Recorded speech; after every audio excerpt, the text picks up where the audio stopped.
Let's talk about some of these rookie quarterbacks, Emory.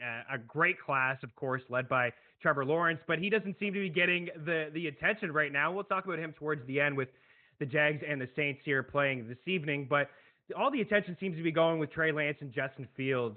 Let's start with Lance here. Yesterday was you could see some learning curves from him. A lot of people are rooting for him to be the Week 1 starter. The schedule is pretty soft to start for San Fran in Detroit Week 1, in Philadelphia Week 2. But Jimmy Garoppolo, all he's really done with the 49ers is win, besides winning the Super Bowl, but he does have a pretty strong record. But Lance is getting a lot of reps here. How do you see this situation playing out? Do you believe that Lance will be the Week 1 starter, or do you think that they'll roll with Jimmy Garoppolo, knowing that this team does have Super Bowl aspirations, and maybe it'll just take some time for Trey Lance to get under center? I think they'll start with Jimmy Garoppolo in week one, and we'll see Trey Lance get the start somewhere along the line this year. Uh, I think you're seeing him get a lot of reps in the preseason is because he needs a lot of reps. He didn't play last year. He played one game last year, and it wasn't very good.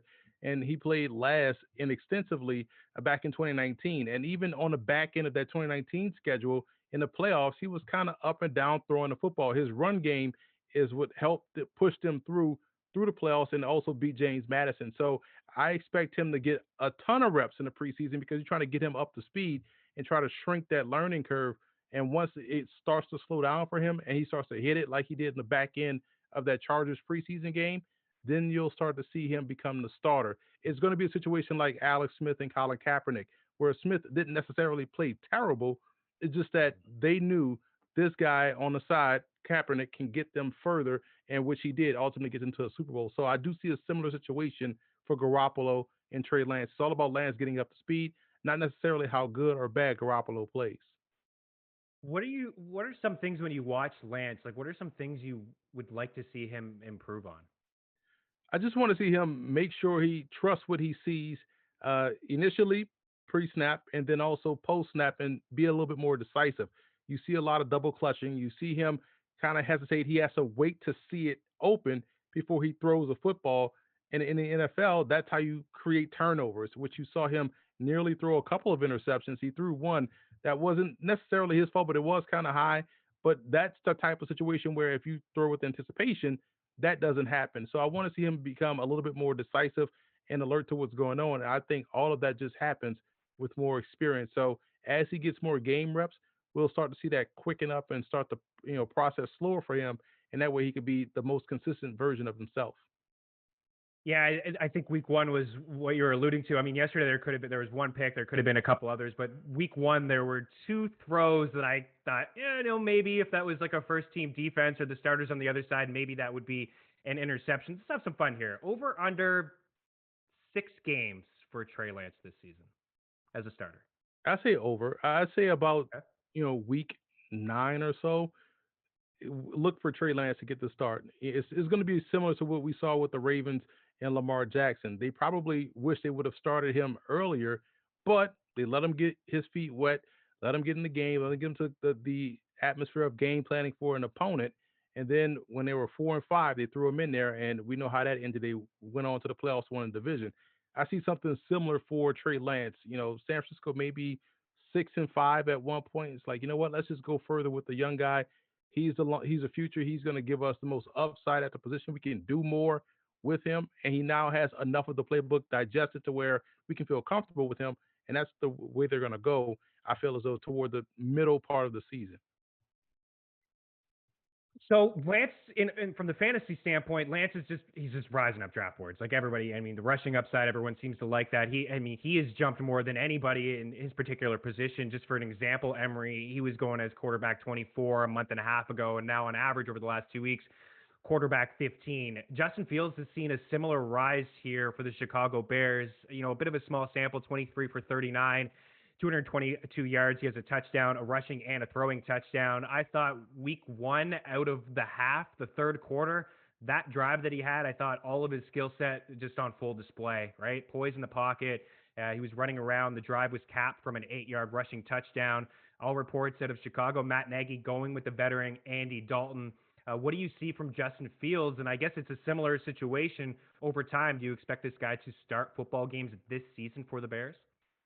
First, I need fantasy football analysts and Twitter to not have strong, ever changing opinions. I feel like Well, they're that's never high gonna on this change. guy this week, and then all of a sudden he drops a couple passes, then boom, don't take him at all. And so it's ever changing. So give it a week and it'll change again. But to answer your question about Justin Fields, I like what I'm seeing, and he's another one that needs a lot of reps.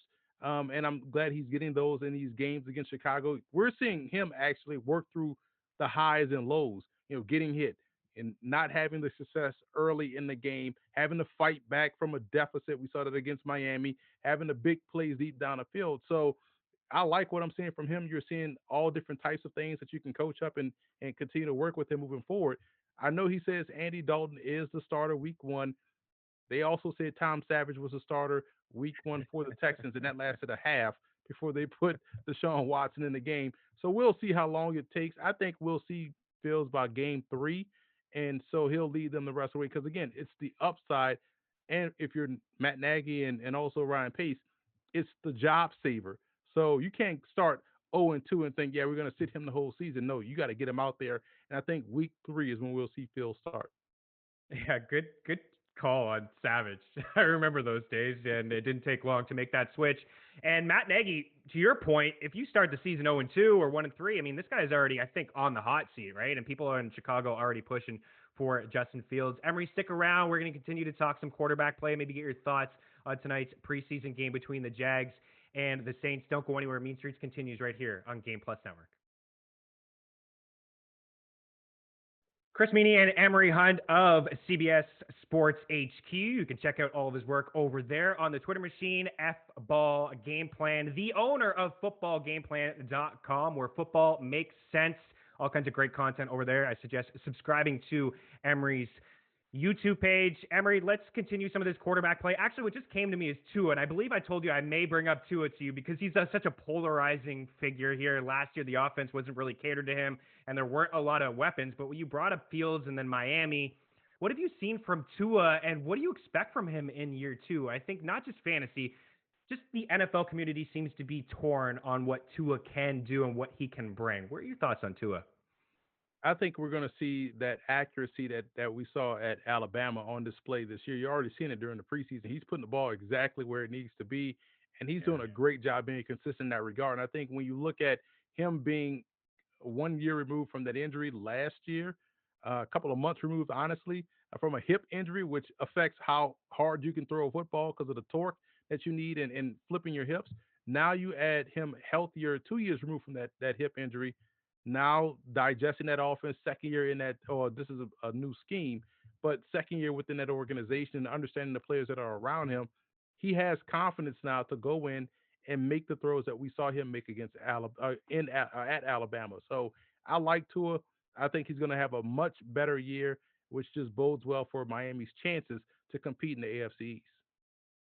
Yeah, he's pushing the ball down the field and he looks healthy and he looks confident, which is huge, right? You bring in Waddle and you bring in Will Fuller as a deep threat there. So now he has some guys to throw the football to, which really wasn't the case last season. There weren't a lot of games where he was, you know, throwing the football. There was this one game, I think, at the end of the season against the Bills where he had like 59 passing attempts. That was the outlier, but he does have some weapons around him. They've done a good job of surrounding him around with some talent there. So let's go back to some of these rookie quarterbacks. Zach Wilson, not the strongest week one, but dude, I thought he looked really good in week two of the preseason with the Jets game there. I don't really want to get into what you think if he should have been the second quarterback or if you thought Fields should have been over him, but from a prospect standpoint, what's the upside here for Zach Wilson? And I know a lot of people want to compare him to Patrick Mahomes. I think we maybe cool it there. He does have some throws on his resume that look a lot like Patty Mahomes, but what do you think Wilson's expectations should be here in year one with the Jets? I thought his first game was really good too, because the one thing that you like about Wilson is his ability to create off script. And he's forcing himself to stay within the pocket and play a confined game in the preseason. So he is using his athleticism as a break in case of emergency. So in a regular season, once he breaks out the pocket and now teams don't know how to deal with him, that's when he's at his best. So him showing that restraint now and playing the way he has in two preseason games has been excellent. He was my number three quarterback. I had Trevor Lawrence, Justin Fields, and then Zach Wilson. I had an 85 grade on Justin Fields and an 83 grade on Zach Wilson. So he's not that far off, in my opinion. So I really like Zach Wilson, and I think he's doing a great job right now playing calm, playing assertive. He's getting the football out. He's not turning the ball over. He's putting it where it needs to be. He's just executing the offense, and I like what I'm seeing. And I think that bodes well for the Jets' offense this season. Yeah, and the offensive line, they've done some work to the offensive line over the past couple of years as well. I think it could be one of the stronger offensive lines in football, which is great for a young rookie quarterback. Where was Mac Jones when you were evaluating some of these quarterbacks in the offseason? He was my fourth quarterback, and there was a significant drop from one, two, and three. I had a 77 grade on Mac Jones. I see him more like a Matt Hasselbeck type, someone that's efficient, that's going to thrive in the short to intermediate area of the game. His ball placement was consistent. His deep ball accuracy, I thought, was amongst the best in the class because he was consistent in that regard.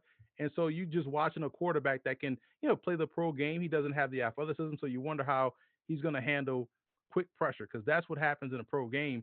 You don't deal with those wide hash marks like you do in college.